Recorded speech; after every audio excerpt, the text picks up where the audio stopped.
everyone. Welcome to a special bonus episode of Into the Fold, a Books and Lit Fest podcast with JL and Lynn. I'm one of your hosts. My name is JL Richardson. I'm the founder and executive director of the Festival of Literary Diversity, or FOLD. I am Hudson Lynn. I am the program coordinator at the festival, and we've got two very special guests with us here today. Yes, I'm Ardo Omer. I am the kids program coordinator. And I'm Sam Clark. I'm the volunteer and audience engagement coordinator. Lovely. So this very special episode came about because as a team, we wanted to read a book for the National Day for Truth and Reconciliation. And this is the book that we read. It is called 21 Things You May Not Know About the Indian Act by Bob Joseph. And it is about exactly what the title says it's about, 21 things that about the Indian Act, that some of the things we did know, I'm assuming, and some that we did not know. And it is not only about the Indian Act and the historical impact it's had, but also what might come after the Indian Act and how we might move forward from there. Well, and I just want to start by saying, I think whenever you bring up a topic like this, there's these nerves that are oh my gosh, will I say the right things? Will I mess things up?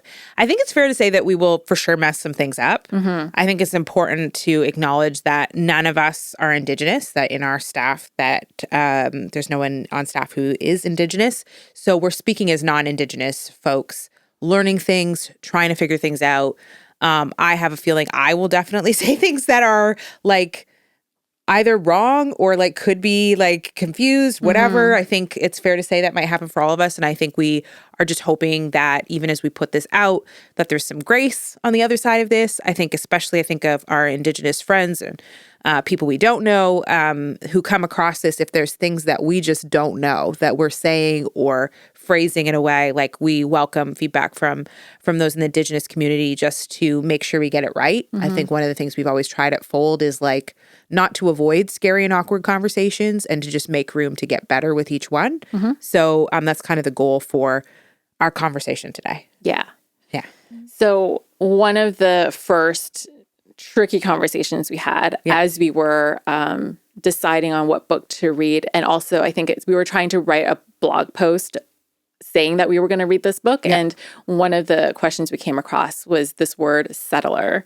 And what does that word mean? And who does it apply to? Mm-hmm. And I think we had some really good discussions on what that meant. Because I think I brought up the word initially, because that's a word that I've used to describe myself in the past within the context of Indigenous Canada relations.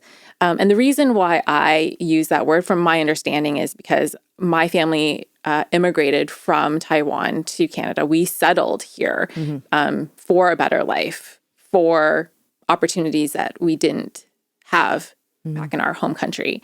And for me, that word signals the fact that as immigrants, as settlers, I benefit from the colonial history of Canada and the ongoing prejudice and oppression of Indigenous people. And so I've benefited from that, and I feel like I wanted to acknowledge that I have that privilege.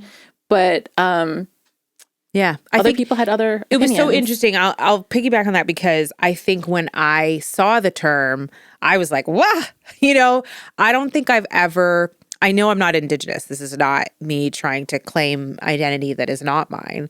But I think I've always struggled with the word settler because, for me as a Black person who my family, for as long as back as I can trace them, are from America and who were brought to America as slaves. I really struggle with the idea of being perceived or being included in a group called settlers because it was not voluntary. It wasn't voluntary for my ancestors to be on this side of the globe. And everything that we've experienced here for the most part has been against our will in some ways. And so I want to understand the communities that are Indigenous to this land. I want to do better. I want to be an active citizen, but I struggle with the concept of being a settler when so much of what happened to my ancestors and my people some of it was similar. Like I think in Canada, we had Indigenous and Black slaves here. And so I struggle. Honestly, that was the term I came up with. I struggle. And what was interesting was Ardo's response, like also as a Black woman, was different. And I really appreciate, like, I'm curious how you have sort of come, how you sort of perceive that term and think about it.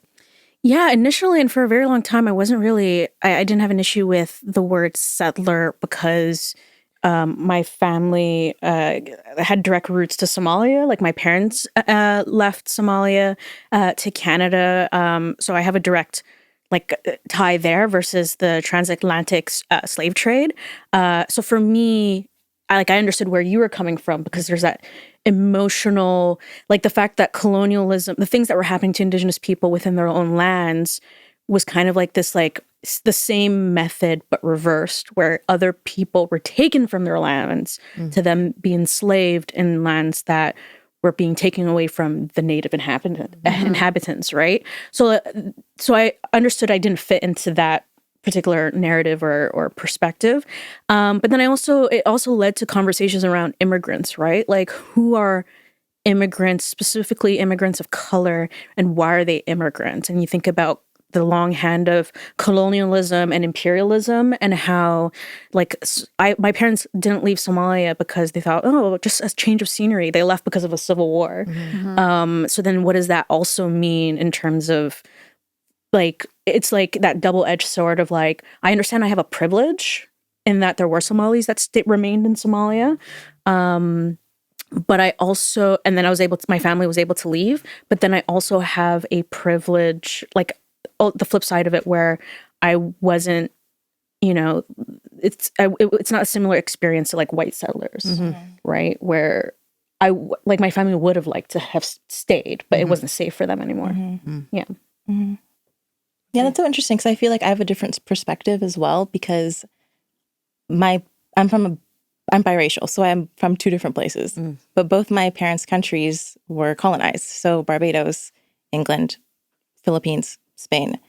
And my mom came to Canada when she was 5. So in my eyes, she's always just been Canadian because she grew up in Mississauga, Brampton. My dad came to Canada in his early 20s. So technically I'm a first generation, but really second because everything around me has just been this, right? And the culture to being from two different places, it's always just been Canadian. I've always just identified as being Canadian, but I don't identify as a settler because at the end of the day, I don't really think I can afford living in Canada. Or I don't see myself really settling here, right? So, Yeah.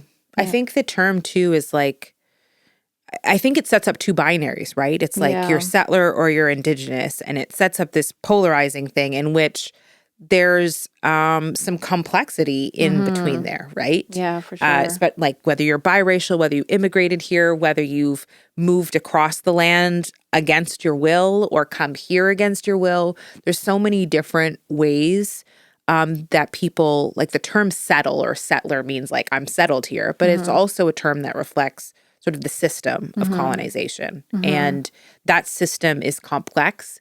And I think that, one of the things the book was really good at is showing the system. I think a lot of people sort of resist the fact that like Canada is bad or, that what's happened here is like, should be really like talked about and very serious. We should really think about like how proud of this we are, right? And what role we've played in kind of ignoring what this pride has come at the cost of or the expense of it, right? Which is a whole communities have been decimated and damaged. And I think what I liked about the book was the way it walked through the Indian Act and the system and the infrastructure that really created multiple layers of devastation for Indigenous peoples. Yeah. And I think one of the things that struck me as I was reading it is that they created this set of rules to try to pen in the Indigenous people, the people who are here. But then like the Indigenous people just like found ways around the rules, which I feel like is not to be like, oh my goodness, they're so resilient. But I think that speaks to like a human spirit of like, I'm going to persist. Like, you're going to try to stop me, but this is what I'm going to survive. I'm going to persist, and I'm going to find ways around your rules. And so then the government of the day had to just keep adding amendment and amendment and amendment to try to be like, oh no, then we got to close this loophole and close that loophole and close this loophole and close that loophole. So that was one of the things that really struck me, that like, even today we have rules and people find ways around those rules. I mean, for good and for bad, sometimes it can go both ways, right? But it really speaks to that human spirit of like, this is what I want to do. I'm going to find a way to do it. Exactly. And I think people assume that like when people imagine resistance, they think of, very Hollywood cinematic, violence and of like a very specific way of resisting. And I think the entire history of Indigenous people from point of contact with the colonial powers up until now have always consistently resisted. It just may not be seen as like, it may not be as obvious, like even like going around rules, right? The idea of like, it might be things done in the shadows. It might be things that are very small, but they're done openly. Like resistance has always existed. And it's why we are now having the conversations that we're having, because they continue to resist. Like it still went on. And I think that's really meaningful to like think about, what does resistance look like? And I think it speaks to that part in the book where it's talking about the potlatches and how they were outlawed and you couldn't perform a public potlatch. But then they were we'll just do it in secret. We'll do it underground. Yeah. Yeah. And I think what's interesting about that, I remember, in terms of what you were saying, Ardo Wabgishig Rice in Moon of the Crusted Snow, who wrote a book that was like apocalyptic literature. And he often talks about the fact that like his ancestors survived an apocalypse. Like it was, what was done here was meant to wipe out the Indigenous population. And the fact that we have Indigenous authors and Indigenous people still on this land is because they resisted in whatever way they could. And I think the potlatch was a really great example in the book, where they were basically talking about the ceremonial practice that was banned as part of the Indian Act, and that they went underground and did them in private and in secret, and eventually they were legalized again. But what was so sad about that was that you had whole, because I think it was I want to say it was 50 to 70 years. It was a long group of time where I think it was 70 years where there were no public legal potlatches. And there were whole generations of youth and young people and Indigenous folks who never experienced a public potlatch, or who had lost that sort of understanding of how it could work and the feeling that it was okay, right? That it should never have been illegal. It was really eye-opening to me too, because I think I wrote a dystopia called Gutter Child, and I, in that book, wanted to build a system that was built for the detriment of one group of people, and to sort of, my goal with the book was to build a system that would be for the oppression of a particular group, and then to watch them fight back and tear it down. Wow. Tearing it down was not very easy. And I was not very successful in that part. But what was very easy was, as I was writing the book, I would come across sort of loopholes in the gutter system. And I was like, oh shoot, I got to make a law that makes that not possible anymore, right? And it was so easy to build new laws that very logically closed a loophole or a gap. And it was actually impossible to realistically tear it down by the end of the book. It had reinforced itself so well that it was impossible to tear it down. And so when I was reading about the Indian Act and thinking through that, you could see that same thing. The government continued to make laws that just were constantly for the difficulty and the oppression of Indigenous peoples. And they were constantly making it better and more effective. And that's whether it was the potlatches or some of the other examples they gave about things that were banned, or whether it was alcohol or whatever, all these things formed these systems that just made the whole experience harder and harder and harder. And so few moments of peace or kindness or consideration. And I think that's the thing that's so heartbreaking about things like the Indian Act. Yeah, for sure. I think also the last part of this book is all about, where do we go from here, right?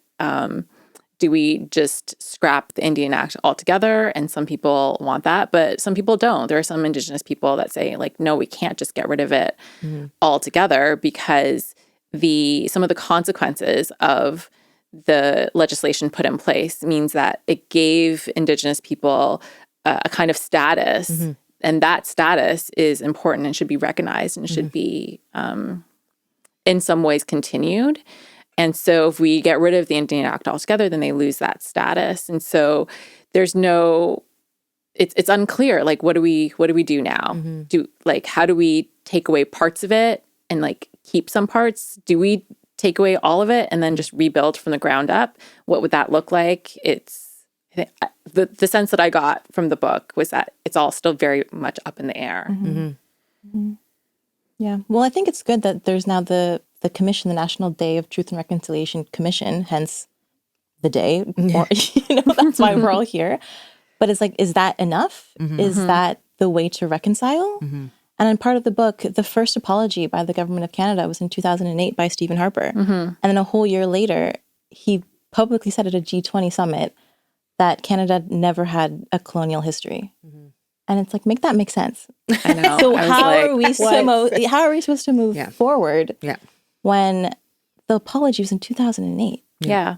It's not that long ago. I think the thing that's so difficult, what you see happening to Indigenous people in Canada is similar to what's happening to Indigenous groups across the world, right? People who have the right to, or who were the original people on a piece of land, and where colonization came in and created new rules on that land and just sort of said, yeah, the old rules don't apply even though you were here long before we arrived.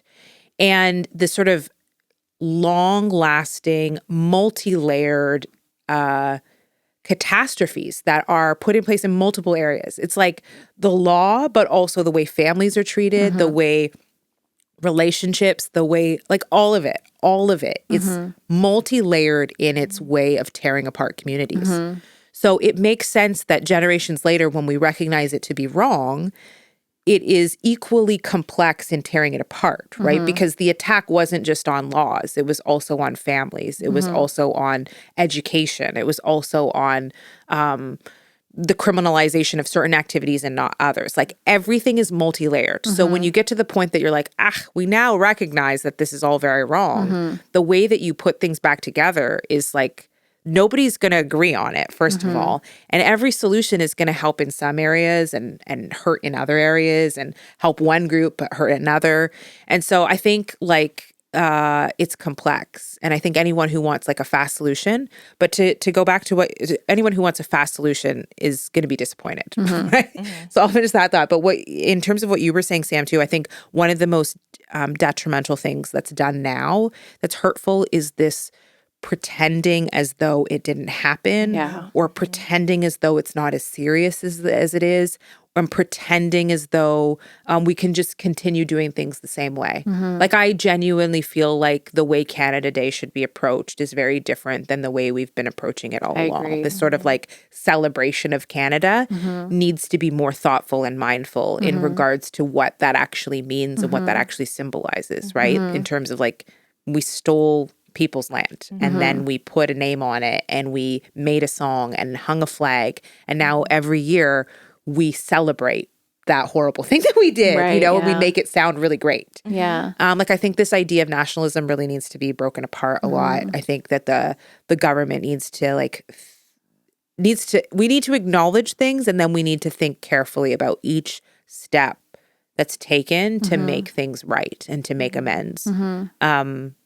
I don't know. That's just some of my thoughts. I think it's easy for us to say, like, oh my gosh, this happened in the past. Like, maybe a long time ago, maybe not that long ago, but it's done now. There are no more residential schools. But then you don't realize that, like, this stuff, you don't just shut down the last residential school and then all the problems go away, right? Like, there are lingering impacts that are not going to affect only this generation, but like multiple generations after. And I think it's easy for mainstream society to be like, yeah, we shut it down. And it's like, we're done. Like, we're done. But to like continually engage in it, and to continually say like, okay, we've done this and that was good, but there's still more to do, and there's still more to do, and there's still more to do. And it can sound exhausting, but that is, I think that's part of the reconciliation part, right? Is to say like, yeah, this is a difficult process. It's going to take a long time, and we just got to keep at it, even though it's tiring, even though it's difficult. And speaking of truth and reconciliation, the thing is, we do have steps, right, that came out of that, where different sectors were given a list of things to accomplish, to work towards reconciliation. And so land acknowledgements are great, but if you're part of an industry and you haven't taken the recommended steps that's in that commission, then how useful is your land acknowledgement? You know what I mean? And I think whatever the solution is, it has to be led by Indigenous peoples. Like, they have to be an equal partner with the people of Canada as a nation state, in equal partnership in figuring out the next steps and consulting with Indigenous people. Because if they are not part of conversations, if we're not earnestly talking to them and listening to them and taking their recommendations and having them lead in building what the future will look like, we will never change, because that's literally what led to this in the first place, was the subjugation and the cultural genocide, and like essentially removing agency over their own land that they themselves didn't even consider land they owned, but in land they existed alongside and care for. It was like a caretaker. And the thing is, Indigenous people have talked about it all the time. They have solutions to the issues like climate change. And it's like, we got to respect the people who are here first and who are in harmony with the land, because it benefits everyone. Because we will always be in this weird purgatory and just giving lip service unless we actually seriously consider them equal members in deciding their own futures. I remember Wapkanu saying that, I remember in an interview, he said, I want to move past the moments where I'm getting interviewed and asked questions about clean water and about like basic human rights, and where my Indigenous insight, or the Indigenous insight of elders and ancestors, is being used to solve problems like climate change and medicine and all those sorts of practices, where they've been doing things so differently and for so long, and the institutions just continue to devalue the knowledge that they bring. And I think that that's the place too where I would love to see improvements. I would love to see institutions really lean into understanding. And I think one of the things that's important for me is that to recognize it's going to take a long time heading in a singular direction, right? So this is important. We're going to continue in this way, even when it's hard, even when it takes longer than we expect. I think a lot of times when people hear truth and reconciliation, or when they hear about racism, they want fast solutions. They want things they can do tomorrow and see the results of the day after. And I think this is one of those things, like I said, it took generations to build these problems, these laws that created these problems. It's going to take generations to tear it down, and perhaps longer than it took to build it, because of the damage that was done. And so I think there has to be a really invested commitment that's outside of political parties, and that's just really about what our foundation is, in order to see the country move in the direction that it should. Yeah, when you think back to the conversation we started with settler and the use of that word, well, first of all, ultimately, we know that whether or not settler is the right word for us, we still understand that regardless, Indigenous people deserve to heal by having us actually do the steps to reconcile. And so the if, ands, and buts doesn't matter, because I know some of the people are like, it wasn't just because it was our ancestors, it's not us, we didn't do anything. But the thing is, if you're continuing to uphold a system, you're not stopping it either, right? So I think it's from that mentality. It's the idea of, let's not center ourselves. Let's think about the fact something wrong happened here, and we are now Canadian citizens. And so now that we are in the privileged position that we're in, what do we do now? Because we now have control over what we can do, right? We may not be the people who did the things in the past, right? But we are the ones who are continuing to uphold that. And so unless we decide to stop doing it and take whatever steps we can, then you can then add us to the list of, perpetrators.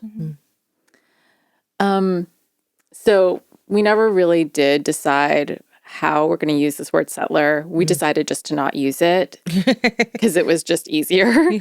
But I think the other term that we came across in our sort of research and reading around this topic was the term treaty people. And it was mentioned in a opinion piece by an Indigenous comedian. And he said that he liked using the word treaty people because it kind of encapsulates everyone. Anyone who lives on this land is subject to the treaties that were in place before the Europeans arrived, and also the treaties between the Indigenous people and the state of Canada, the government of Canada. And so I've been thinking about that word or that term a lot and how that applies to me. And I like that because I like it makes me feel like I'm a part of this movement, a part of this, whatever it is that we're trying to do here. And one of the things I've struggled a lot as I've been learning about the history of Canada is like, okay, all this is terrible and like, I want to do something about it, but like, what do I do? Like, what is my place? I'm not Indigenous. Like, is it my place to do anything? And if so, what should I do? If this problem is so big, like anything I do is not going to make a dent in anything.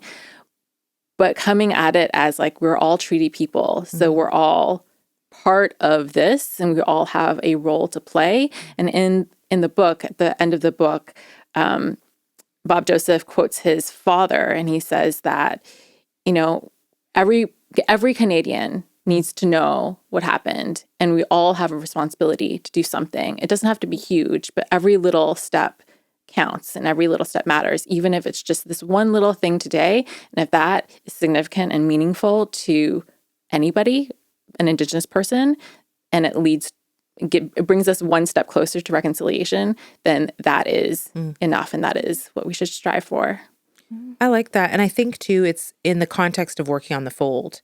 I think it's really helpful to remember that because I do think we can get overwhelmed with like our job and our role to like fix things and make things better. But I think it's important to think about like your industry and your space and what is your field of interest that where you can make a difference or you can make an impact. And I think, at Fold, what's really fun is thinking about the ways in which we can and do highlight Indigenous authors. And I will say this, I think one of the most important things everybody can do is read books. You like nonfiction, read nonfiction by Indigenous authors. You like fiction, read fiction by Indigenous authors. You like kidlit, read kidlit by Indigenous authors. And if you don't know how to find those, our social media accounts exist.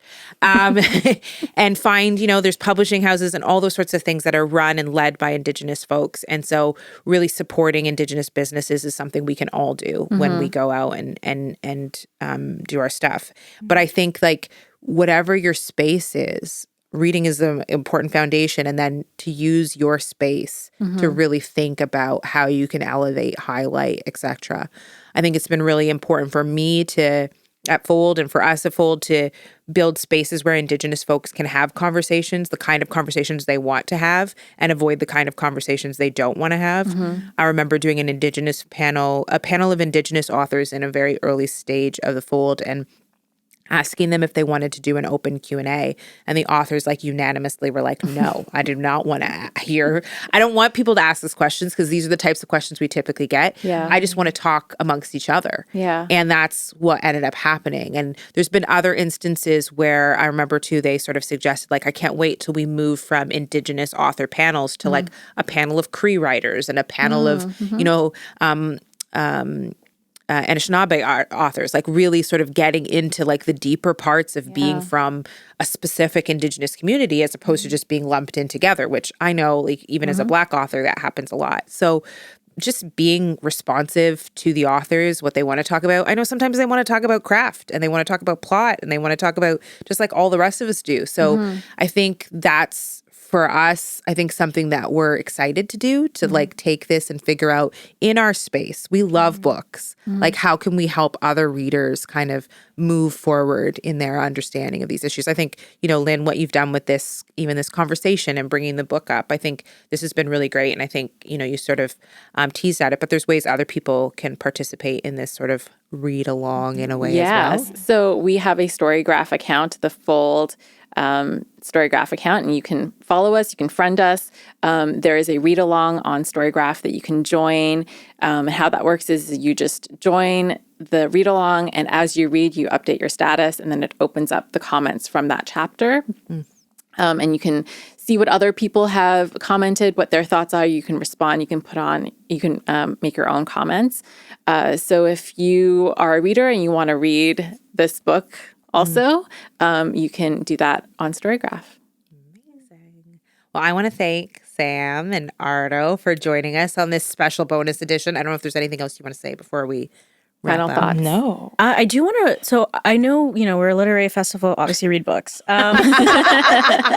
But we're also a literary festival that prides itself on like doing multimedia stuff, connecting things with like visual arts and films and stuff like that. So I will recommend Sugarcane, which is a new documentary that came out this year that really looks at residential schools both in Canada and the US. And it's very powerful. And the wonderful Lily Gladstone, who was in that lovely, well, I shouldn't say, Don't say it was lovely. very Lovely. It's a well done film, Well done. about something very intense, which is Flower Moon. I'm sorry, I don't know why. And there's flowers. Moonflowers movie. I'm so sorry, guys. I'm not known for knowing my titles, but I do know Sugarcane. And she just joined as an executive director on that documentary. It's already available in Canada as of now in select theaters, but just generally look out for that documentary. It's very informative about residential schools and very powerful. Yeah, she's phenomenal. I think, I think this has been a really helpful conversation for me, and I really appreciate. I know Lynn and I voluntarily do this like podcast conversations. We did drag Sam and Ardo onto the couch to talk about this some more, only because I think that like in our meetings, we have the privilege of having these kind of conversations all the time in our weekly meetings. And I think it's really great to be able to share sort of the way our dynamic works, the way our different voices, our different approaches comes into things, the way introverts and extroverts maybe want to talk about these things, I think is important too. And so I just want to thank you both for being here. Thank you. Also, it's Killers of the Flower Moon. I did remember the title. Oh, good. It's almost like you have one of those things where somebody's telling you the right. There's no one in here. No It's earpiece. just No. It's a really powerful, also difficult movie, but Lily, she does a phenomenal job in it, honestly. I would have given her the Oscar, but that's a whole other conversation of bitterness that I'll leave for another day. Thank you for joining us for this bonus episode of Into the Fold. You can catch our other episodes on our sort of wherever you watch your podcasts. You can also find out about new episodes by following us on social media, by liking us, following us on the podcast realm. You can also watch video versions of our podcast on the Fold's YouTube channel. I'll just wrap up by saying the Fold takes place April 27th to May 4th in 2025.